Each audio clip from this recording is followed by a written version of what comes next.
راشد رحمان کا یہاں ملتان کچہری آنا روزمرہ کی بات ہے، مگر توہین رسالت کے ایک ملزم کا دفاع کرنے پر ملنے والی دھمکیوں نے یہ جگہ ان کے لیے غیر محفوظ بنا دی ہے۔ توہین رسالت کے ملزم کا دفاع کرنا آخر وکلا کے لیے اتنا مشکل کیوں؟ کو ڈیفینڈ کرنا تو اس طرح سے ہے جیسے اپنے آپ کو موت کے منہ میں لے جانا، کیونکہ یہاں لوگ یہ دیکھتے نہیں ہیں کہ آپ ملزم کے اوپر الزام سچا ہے یا جھوٹا ہے۔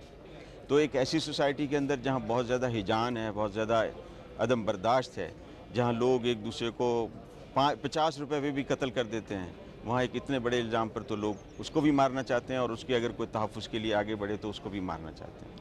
ابھی یہ طے ہونا باقی ہے کہ جنید مجرم ہے یا نہیں، مگر ملک میں مذہبی سطح پر بڑھتی ہوئی عدم برداشت کے باعث ان کو ملنے والی دھمکیوں کی وجہ سے ان کا ٹرائل یہاں نیو سینٹرل جیل ملتان میں ہو رہا ہے۔ جنید پر الزام ہے کہ انہوں نے فیس بک پر ایک ایسا پیج بنایا ہے جس میں توہین آمیز مواد موجود ہے۔ عدالتی فیصلے سے پہلے ہی بظاہر جنید کے مخالف وکیل مطمئن ہے کہ فیصلہ ان کے حق میں آئے گا۔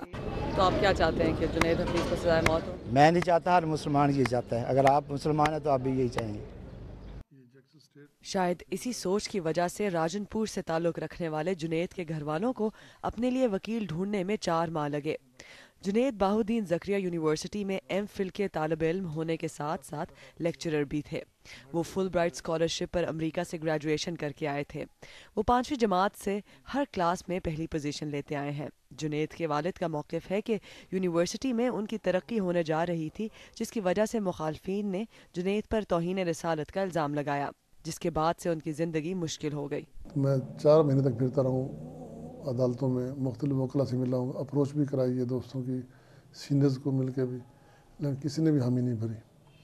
ایک وکیل نے کہا جی میں کوشش کروں گا، وہ پہلی پیشی پہ آیا تو جناب پھر وکلا اکٹھے ہو گئے، اتنا انہوں نے پریشر بلڈ اپ کیا کہ وہی بیچارہ بھاگ گیا۔ بعض ماہرین کے مطابق ریاست کی کمزوری کے باعث معاشرے میں پیدا ہونے والے ابہام کی وجہ سے توہین رسالت کے قوانین پر بات کرنا تو کیا، بلکہ توہین رسالت کے نام پر قتل کرنے والے کو مجرم کہنا بھی جان لیوا ثابت ہو سکتا ہے۔